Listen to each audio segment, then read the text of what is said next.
Okay, the second number we're going to look at is also an opera. They're both operas. It is called Der Rosenkavalier by Richard Strauss. As I mentioned a moment ago, Richard Strauss was very heavily influenced by Wagner. And in his early part of his career, he wrote very much like Wagner did. Very thickly written, very emotional, very transcendent, you could say, pieces in which he tried to express that late romantic feeling of a beauty that takes you beyond the conventions of music, beyond the understanding of the world, right, into a sixth sense, so to speak. One of these pieces was really, it's a violent piece of music, very hard to listen to, but brilliant, called Electra. I don't know if you know the story of Electra, but Electra was a Greek woman, the daughter, one of the two daughters of Agamemnon, who led the Greeks against the Trojans in the Trojan War, came back. A lot of these guys were unsavory characters. Agamemnon came back and was slaughtered by his wife because he brought back a concubine from Troy, and of course his wife had taken a lover too, but she didn't think that was an issue. And of course his wife was a piece of work for other reasons, and da-da-da-da. It was a very complicated family, but they had killed their daughter in order to get comfortable, good winds to sail against Troy, and the other daughter, whose name was Electra, stayed home, but she was treated like dirt by her mother and her step-lover, whatever you would call that, the lover that her mother had taken, stepfather, not lover because they weren't married. So Electra becomes this really psychotic girl, young woman, I guess you would say. I don't know exactly what her age would be. She's either a late teenager or early 20s when Agamemnon comes home. And what Strauss is doing with the music is trying to express this psychosis in music, which is really hard to listen to, but absolutely brilliant. So it's one step further from the romantic idea that you can take music into a spiritual dimension. If that doesn't work, it can slip into psychosis, right? Imagine if you deny the logic of the world and you deny the legal and not the legal only, but the natural laws of this world, your mind can very easily slip into a place, if it doesn't go into the spiritual dimension like Snow White, it can very easily slip into a place where it just becomes unhinged, right? And that's the kind of world that Strauss was expressing with that opera, which was called Electra. And that, I think, is one of the experiences which convinced him he needed to come back to the world. He needed to come back to a set of rules, a set of understandings of our lives together, and a way of writing music, which didn't lead to psychosis. It didn't lead to a detachment from all things that really keep you in the world, right? And in your sanity. And that's where Rosenkavalier comes from. The problem for Strauss is he really did feel, like most composers and most writers at the time, that the classical romantic period had kind of run its course. And how do you write music in a style when it's so much in your ear, both classical and romantic, that you can just kind of do it without thinking, And that's the problem for composers, I think, at the end of this classical romantic period, is that they felt kind of everything had been said already in this style, or in these two styles, and I'm looking for something new. And this opera, Rosenkavalier, has a touch of this charm of the classical age, the charm of the romantic age, and the depth of the romantic age, but also this sort of melancholy sense that, yeah, I'm doing something we've done before, and there's something a little sad, a little melancholy about this, and looking for something new.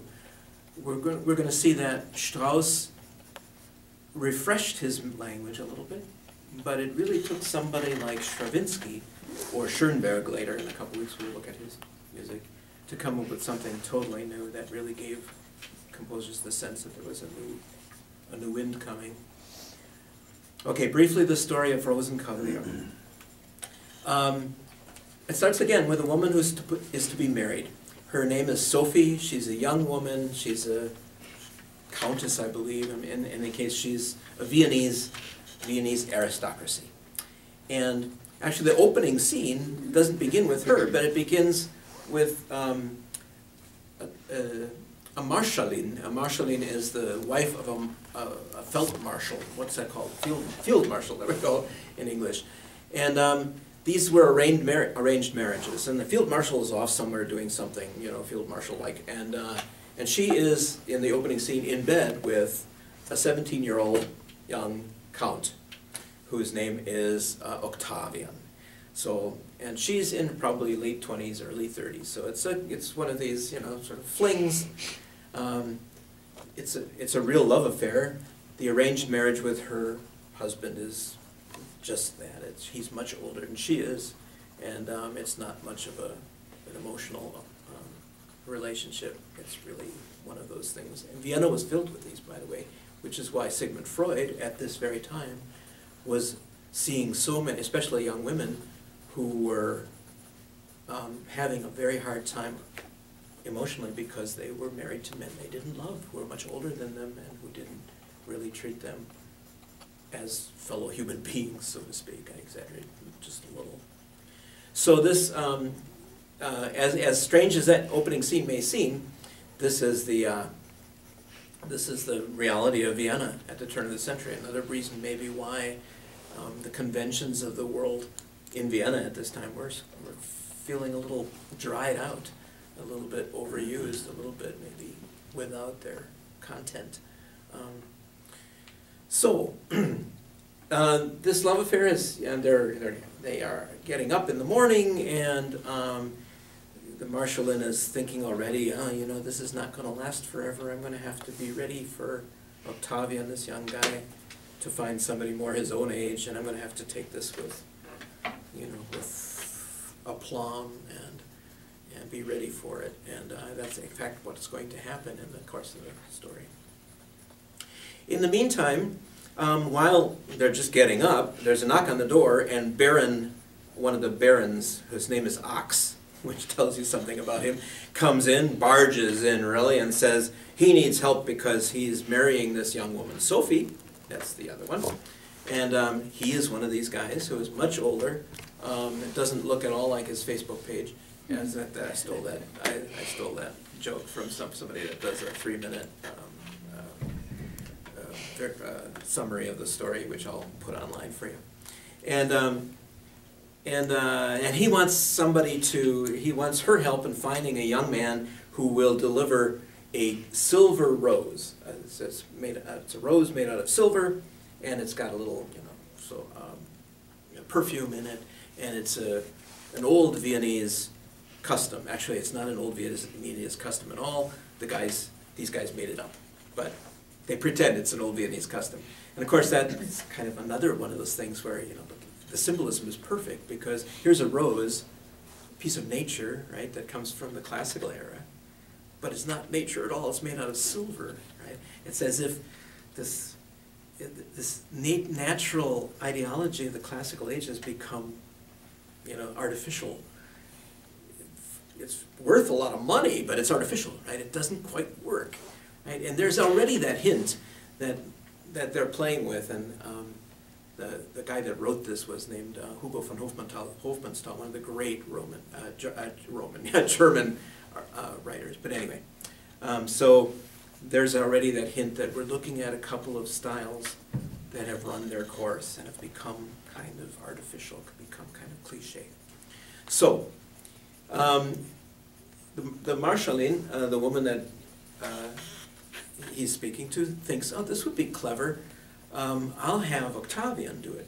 Well, Octavian, because he was not supposed to be there, has snuck into a back room and comes out dressed as a woman, because he's partly as a gag and partly just so that he has some kind of disguise. And the double trick here is that he is sung by a woman. And here we have that same gimmick that we had in Figaro, remember? Where the woman, the young man, is sung by a woman, and she, whatever it is, dresses up like a woman. So it's a woman playing a man who's playing a woman. That's a double entendre in the story. We have that here again, and that's used a lot in Commedia dell'arte, and it's used in this story again. However, in the meantime, this Baron, who is a bit of a clod, starts flirting with Octavian, who is dressed as a woman. And it gets worse and worse. We get pretty early on the impression that the Baron is a bit of a klutz. So, long story short, they decide to play a trick on the Baron to teach him a lesson. Sounds familiar again, right? A little bit like Figaro. And they go through the course, and you can look at that story online if you'd like to. At the very end, Octavian really does bring this rose to Sophie, which is supposed to be an offer of marriage from the Baron to Sophie. But when their eyes connect, it's sort of like love at first sight. And here's this young man, 17, a young woman, probably not much older than that, about the same age probably. And they fall in love. And the Baron comes in and she thinks, oh my gosh, that's him? She hasn't met him before.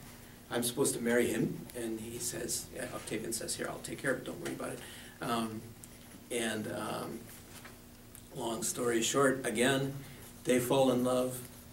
The Marschallin, the woman that he had been having an affair with, realizes, okay, the time has come.